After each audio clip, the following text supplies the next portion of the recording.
Guanyin looked at the Red Boy with compassionate eyes and asked, "Why have you done such a thing? Why capture Tang Sanzang?" The Red Boy hung his head, filled with regret. He recognized the folly of his actions, daring to oppose the mighty Bodhisattva. Guided by Guanyin's wisdom, the Red Boy finally repented and was willing to reform. Guanyin decided to take him in as the good wealth boy, teaching him the path of cultivation. The Red Boy knelt in gratitude, expressing his willingness to follow Guanyin and mend his ways. After this ordeal, Tang Sanzang and his disciples were safe.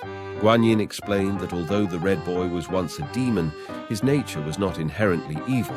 He had been led astray by his environment. Through this experience, the Red Boy found redemption and became a new companion to Tang Sanzang's journey. Guided by Guanyin, Tang Sanzang and his disciples continued their westward journey. The addition of the Red Boy brought new strength and hope to their voyage.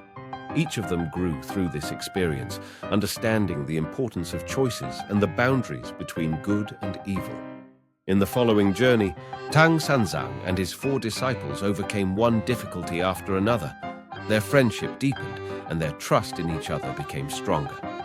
The Red Boy, under Guanyin's guidance, gradually learned to control his powers and became a reliable ally. This story not only showcases the courage and wisdom of Tang Sanzang and his disciples, but also the compassion and tolerance of Guanyin. Through the redemption of the Red Boy, the story conveys a profound message. Everyone can make mistakes, but as long as one is willing to repent, there is an opportunity to start anew. Ultimately, after countless tribulations, Tang Sanzang and his disciples reached the Western Heaven and obtained the true scriptures.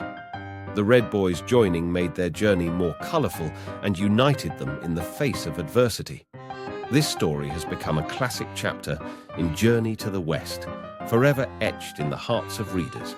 Upon arriving in the kingdom of Chechi, Tang Sanzang and his disciples Sun Wukong, Zhu Bajie, and Sha Wujing found the nation under the control of 3 demons: the Tiger Power Immortal, the Goat Power Immortal, and the Deer Power Immortal.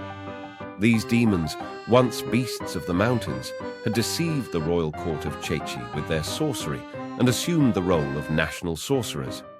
They promoted Taoism throughout the land and persecuted Buddhists, causing many monks to suffer.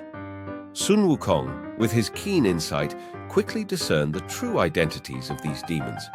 He decided to take action, expose their conspiracy, and rescue the suffering monks. One night, Sun Wukong, Zhu Bajie, and Sha Wujing infiltrated the hall of the 3 Pure Ones, consumed the offerings, and played a trick on the sorcerers. They extinguished the hall's candles, threw the statues of the 3 Pure Ones into the river, and transformed themselves into the deities, feasting in their place. When the sorcerers discovered the deception, they furiously attacked, but the disciples returned to their master on clouds. The next day, Tang Sanzang requested permission to continue their journey west, but the sorcerers refused, demanding accountability for the night's events. As the citizens sought rain from the sorcerers, the king ordered a rainmaking contest between Sun Wukong and the sorcerers. With Sun Wukong's assistance, Tang Sanzang successfully invoked rain, while the Tiger Power Immortal failed and had to concede defeat. Sun Wukong then summoned the Dragon King to appear, convincing the king to allow the Shitu to continue their journey. However, the sorcerers were not willing to accept their loss. They challenged Tang Sanzang to a contest of guessing objects behind a screen, only to be outwitted again by Sun Wukong's cunning.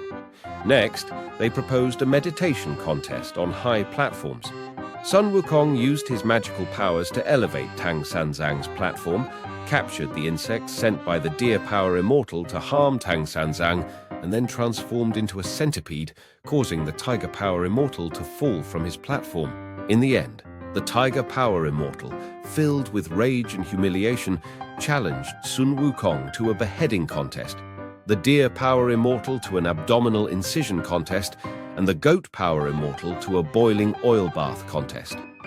In these duels, Sun Wukong, with his vast magical abilities, broke the sorcerer's spells, causing the 3 demons to reveal their true forms as a tiger, a deer, and a goat, and meet their demise. The king, witnessing these events, was truly convinced and allowed Tang Sanzang and his disciples to depart with the necessary travel documents. Tang Sanzang also requested that the king restore the respect for Buddhism, to which the king agreed. As the Shitu left the city, they saw the recruitment notices for monks posted on the city gates, and a crowd of monks gathered by the roadside to see them off. This story not only showcases Sun Wukong's wisdom and courage, but also reveals the conspiracies of evil forces and the revival of Buddhism. Through this adventure, Tang Sanzang and his disciples once again demonstrated the power of truth and justice, bringing peace and hope to the kingdom of Chechi. As Tang Sanzang and his disciples, Sun Wukong, Zhu Bajie, and Sha Wujing traveled westward to the Tongtian River, they learned of a demon named the Inspiration King, who dwelled in the river. The demon, originally a golden carp nurtured in the lotus pool of Guanyin Bodhisattva, demanded annual sacrifices of children from the villagers of Chenjia village in exchange for good weather and prosperity. Determined to assist the villagers, Sun Wukong and Zhu Bajie transformed into the forms of children, planning to lure the demon into a trap to fulfill their journey's mission. During a confrontation, Zhu Bajie managed to knock off 2 scales from the Inspiration King's hand. Later, the demon used his magic to freeze the Tongtian River. Eager to continue their journey, Tang Sanzang crossed the ice but fell through and was captured by the Inspiration King. Sun Wukong, Zhu Bajie, and Sha Wujing fought the Inspiration King underwater for 2 hours without a clear victor. They feigned defeat to lure the demon onto land, and with Sun Wukong's help, the 3 of them managed to chase the demon back into the water. Fearing Sun Wukong, the Inspiration King refused to fight and blocked his underwater cave with stones and mud, ignoring the taunts of Zhu Bajie and Sha Wujing outside. In the end, Sun Wukong went to the South Sea to seek help from Guanyin Bodhisattva. Without her usual adornments, Guanyin wove a bamboo basket and captured the Inspiration King with it. She tied the basket with her belt, placed it in the river, and chanted a spell. After a while, she lifted the basket to reveal a glowing, lively golden carp, the Inspiration King. This story not only showcases Sun Wukong's wisdom and courage, but also reveals the conspiracies of evil forces and the justice of Buddhism. Through this adventure, Tang Sanzang and his disciples once again demonstrated the power of truth and justice, bringing peace and hope to the people of the Tongtian River. The subduing of the Inspiration King also reflects Guanyin Bodhisattva's compassion and spiritual power, allowing Tang Sanzang and his disciples to continue their journey westward. Upon reaching the Kingdom of Women, Tang Sanzang and his disciples Sun Wukong, Zhu Bajie, and Sha Wujing were escorted to the Yingyang Post. The Kingdom of Women is a matriarchal society composed entirely of females, where women are strong and independent, ruling over men and leading the social structure. The queen, upon hearing that Tang Sanzang was a sworn brother of the Tang Emperor, believed his visit to be a heavenly match and planned to marry him, intending to abdicate in favor of Tang Sanzang so they could rule together and continue the royal lineage. The queen sent her prime minister to the Yingyang Post to propose marriage to Tang Sanzang. Initially, Tang Sanzang refused, but Sun Wukong advised him to pretend to agree in order to obtain the pass and continue their journey westward. Reluctantly, and with Sun Wukong's persuasion, Tang Sanzang consented to the plan. The queen was delighted to hear that Tang Sanzang had accepted the marriage proposal and ordered a grand feast prepared, personally going to the Yingyang Post to welcome Tang Sanzang. At the feast, the queen was captivated by Tang Sanzang's handsome appearance and insisted that he ride back to the palace with her in the royal carriage. With Sun Wukong's subtle hints, Tang Sanzang reluctantly agreed to the queen's request. In the palace, the queen held a grand banquet for Tang Sanzang and his disciples. After the feast, Tang Sanzang asked the queen to stamp the pass, allowing his disciples to continue their journey west. Unaware of Tang Sanzang's ruse, the queen gladly agreed and added the names of Sun Wukong, Zhu Bajie, and Sha Wujing to the document.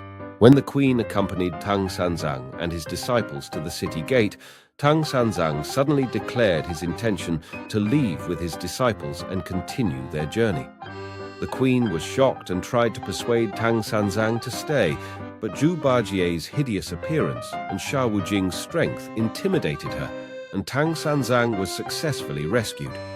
However, at that moment, the scorpion spirit appeared and abducted Tang Sanzang, intending to force him into marriage.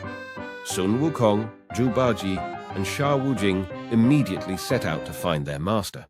After a fierce battle, they were injured by the scorpion's venomous stinger. In the end, the star official of the rooster appeared, helping them defeat the scorpion spirit and rescue Tang Sanzang. After these adventures, Tang Sanzang exchanged passes with the Kingdom of Women and continued their journey westward. The queen realized her mistake and, filled with shame, returned to her kingdom. This story demonstrates the wisdom and courage of Tang Sanzang and his disciples in the face of temptation and challenge, while also revealing a reversal of gender roles and social structures, challenging traditional patriarchal concepts. Through these encounters and interactions, the novel emphasizes the importance of gender equality and the recognition of women's strength and capabilities.